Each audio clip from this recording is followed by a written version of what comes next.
தந்தி TV நேயர்களுக்கு காலை வணக்கம், பொங்கல் வணக்கம், நியூ இயர் வணக்கம். கேப்டன் மில்லரா அயலானான்னு அடிச்சுக்கிற ரசிகர்களுக்கு மத்தியில கேங்ல இருக்க ஒன்னா நம்பர் தத்தி சொல்லுவா, மச்சான் குண்டூர்காரன் போலாண்டா அப்படின்ட்டு. தயவு செஞ்சு அவன் பேச்சை கேட்டுறாதீங்க.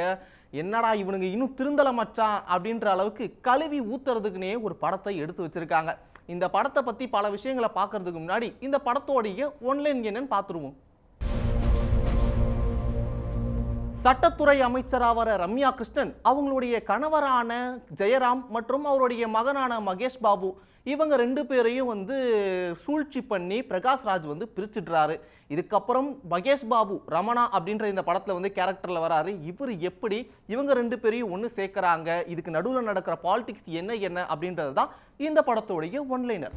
படத்தோடைய ஒன்லைன் கேட்கும் போதே என்னடா வாரிசூடு வாட அடிக்குதே அப்படின்ற மாதிரி இருக்கும்ல. கண்டிப்பா ஆமா, இந்த படத்துல வாரிசு சாப்டர் 2 எடுத்த மாதிரி தான் இருந்தது. முக்கியமா அந்த காஸ்ட் அண்ட் க்ரூ எல்லாருமே அதே மாதிரி தான் இருந்தாங்க. இதெல்லாம் தாண்டி இந்த படம் ஒன்லைனே என்னடா இப்படின்ட்டியே அப்படின்னா அவ்வளோதான் சொல்ல முடியும். ஒரு மனுஷன் ஆஃபீஸ் போய் டிப்ரெஷன் ஆவான், இன்னொருத்தன் வீட்டில் இருந்து பொண்டாட்டி தொல்லை தாங்க முடியாமல் டிப்ரெஷன் ஆவான். ஆனால் ஒரு படத்துக்கு போய் டிப்ரெஷன் ஆகி யாருன்னா பார்த்துருக்கீங்களா? நான் இருக்கேன்.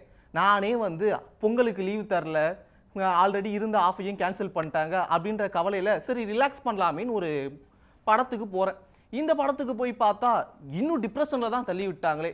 முக்கியமாக மகேஷ் பாபுடைய ஆக்டிங் பற்றி கண்டிப்பாக சொல்லி ஆகணும்ல. ஆகா, நம்ம மைண்டு அங்கே போகுதே. ஒரு தடவை நாங்கள் ஃப்ளைட்டில் போயிட்டு இருக்கும்போது இவர் ஏதோ ஒரு படம் பற்றி பேசிக்கும்போது நான் சொன்னேன், இந்த மாதிரி இன்டர்வியூலே சொல்லியிருக்கேன், சொல்ல மாட்டேன். இந்த மாதிரி அவர் சொன்னாரு, ஏனுங்க இந்த இவர் இந்த நடிகர் அம்மா செத்தாலும் அதே எக்ஸ்பிரஷன், பூ கொடுத்த அந்த கேர்ள லவ்னு சொன்னாலும் அதே எக்ஸ்பிரஷன், ஊரை விட்டு ஓடி போனா அது யாரோ கொலை பண்ணா எல்லாத்துலயும் ஒரே எக்ஸ்பிரஷன் எப்படின்னு சொன்னா எனக்கு ரொம்ப எனக்கு என் ஃப்ரெண்டுப்பா எனக்கு நல்லா தெரியும். அதான் எப்படிங்க. சரி, இந்த படத்தோடைய கதை தான் வாரிசூடு வாட அடிக்குது அப்படின்னு சொல்லிட்டேன். சரி, இந்த படத்தோடைய ஆக்ஷன் சீக்வன்ஸ் எப்படி இருக்கு அப்படின்னு கேட்டீங்கன்னா கண்டிப்பாக எப்படி தான் இதை சொல்லுவாங்க. தொட்ட மகேஷ் பாபு தொட்டது எல்லாமே பறக்குது. யார் அடித்தாலும் அவங்க போயிட்டு இப்படி தொடுறாரு மேலே போயிடுறாங்க, இப்படி தொடுறாரு இந்த பக்கம் மேலே போகிறாங்க. ஆனால் நமக்கு என்னடா இது மகேஷ் பாபு மேலே ஒரு அடி கூட விழ மாட்டேங்குது, ஊட்டி ஆப்பிள் மாரி அப்படியே படம் ஃபுல்லாக ஃப்ரெஷ்ஷாகவே வராரு அப்படின்ற மாதிரி தான் இருக்குது. இவனுக்கு தெரிஞ்சு எனக்கு இந்த ஃபைட் சீக்வன்ஸு இதெல்லாம் தாண்டி நம்ம குழந்தைங்க கூட விளையாட மாட்டோம், சும்மா அடிச்சோன்னு இப்படி பரப்போம், அந்த மாதிரியான ஃபைட் சீக்வன்ஸ்லாம் ரொம்ப சூப்பராக எடுத்திருந்தாங்க. அதே மாதிரி இந்த படத்தோடைய ஹீரோயின் ஸ்ரீலீலா ரொம்ப க்யூட்டாக நடிச்சிருக்காங்க. பட் இருந்தாலும் ரொம்ப கிளாமரஸ் அதிகம். ஏன்னா ஒரு ஐட்டம் சாங்க்கு வர டான்ஸர் எப்படி வருவாங்களோ அதே மாதிரி தான் படம் ஃபுல்லாமே இருந்தாங்க. முக்கியமாக பார்த்தீங்கன்னா இவங்களுடைய கிளாமர் இந்த படத்தில் ரொம்ப அதிகமாக இருந்ததுன்னு தான் சொல்ல முடியுமே. ரொம்ப திகட்டவே இருந்தது. பட் இருந்தாலும் நல்லா தான் இருந்தது. இதெல்லாம் தாண்டி இந்த படத்தோடைய காஸ்ட்டை பற்றி பேசணும்னா ரொம்ப முக்கியமான விஷயம், ரம்யா கிருஷ்ணன், சுனில், ஜெகபதி பாபு, இதுமாரி ஏகப்பட்ட பேர் இருக்காங்க. அதோ பிரகாஷ் ராஜ் சொன்ன இதுமாதிரி நிறைய பேர் இருக்காங்க இந்த படத்தில். இவ்வளோ பேர் இருக்காங்களே, அப்போ இந்த படம் கண்டிப்பாக சூப்பராக தான் இருக்கும் அப்படின்ட்டு எல்லாரும் நினச்சிருப்போம்.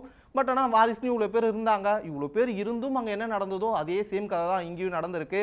இதை தாண்டி இந்த படத்தில் முக்கியமான தளபதி 68 படத்தில் மீனாட்சி சௌத்ரி அப்படின்ட்டு ஒரு கேரக்டர் வருதுல, அவங்க இந்த படத்துலையும் வராங்க.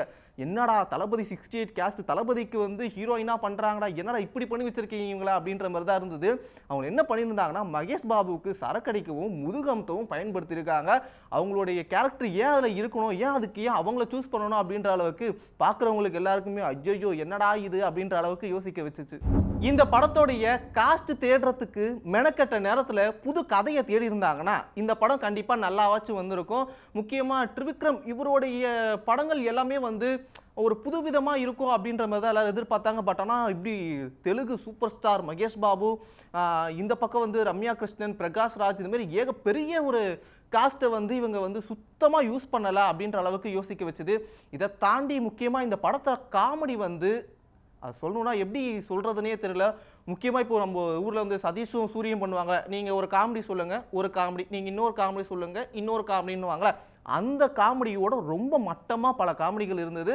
ஆனால் இருந்தாலும் பக்கத்தில் இருந்தவங்களாம் ஹே என்னடா எப்படா சிரிக்கிறீங்க அப்படின்ற அளவுக்கு அந்த காமெடிக்கும் பல பேர் சிரிச்சிட்டு இருந்தாங்க. இதனால தான்டா இன்னும் ஒரு சூப்பர் ஸ்டாராகவே இருக்காரு அப்படின்ற அளவுக்கு யோசிக்க வச்சதுன்னு தான் சொல்லணுமே. இதை தாண்டி இந்த படத்தில் என்னப்பா இவ்வளோ இதுவாக சொல்லிட்டு இருக்கீங்க, இந்த படத்தில் பாசிட்டிவே இல்லையா அப்படின்னு கேட்டிங்கன்னா கண்டிப்பாக இருக்குது. இந்த படத்தோடைய மியூசிக் வந்து எஸ்.எஸ். தமன் அவர்கள் ரொம்ப அருமையாக வாரிசில் எப்படி டுமால் டமால் டிமால்னு போட்டு தாக்குனாரோ அதே மாதிரி இந்த படத்துலேயும் வந்து ரொம்ப அருமையாக போட்டு எங்கேஜிங்காக கொண்டு போனார்.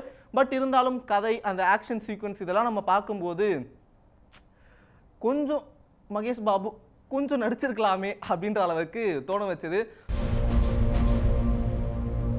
இந்த படத்தை இப்போ நான் பார்க்கலாமா வேணாமா அப்படின்னு கேட்டிங்கன்னா கண்டிப்பாக வந்து இந்த படத்தை மகேஷ் பாபு ஃபேன்ஸ் வந்து ரொம்ப சூப்பராக என்ஜாய் பண்ணி கொண்டாடுவாங்க.